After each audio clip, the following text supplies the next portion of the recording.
I'm with Mike at Northwest Natural Gas, and he's doing something that every homeowner should do before they start digging. And Mike, exactly what are you doing? I'm locating the underground gas line. Okay, and how do you go about doing that? We have this machine here that locates it, and then we paint a mark down on the ground.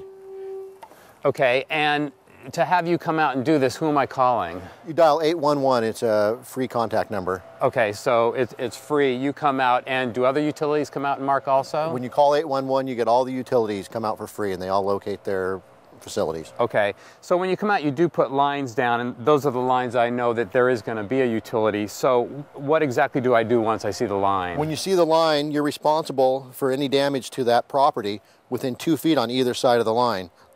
So I don't dig within that area, and if I do, then I'm responsible for any damage? Correct, at any depth. At any depth, okay.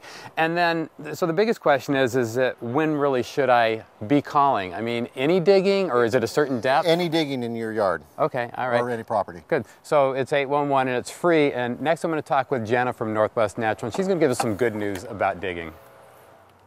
So Jenna, this is an example of the damage that can happen pretty easily. That's right, and even though it might not look very severe, these are, considered maybe next to the line, but they are still considered damages, and when this happens to a line, we want to come out and replace it.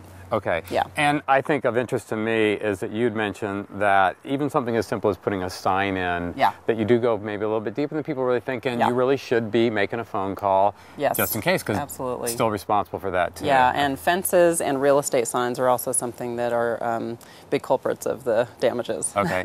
And the good news is? So the good news is the number of damages regionally are actually down by over 60%, so down 63% because of the outreach that Northwest Natural has been doing in the area. So that's really good news, and that's with contractors and residential lines. And that, I mean, that's a huge number, 60%. It's a huge number, and so yeah, so people are definitely getting the message, but we still underscore you have to call 811 before you dig, and if you don't and you damage a line, then you could be held responsible for the damages. So what happens if I do smell gas and I think I may have cut the line? Yeah, so we actually put Marin Captain in the line, which smells like rotten eggs, specifically so that people will be aware of it, so that they'll call Northwest Natural and we can come out and repair the line. Okay, yeah. All right, that's great. So remember, it's a free call, it's for your safety, and it's also the law. That's right. Thanks, Jenna. Thanks, David.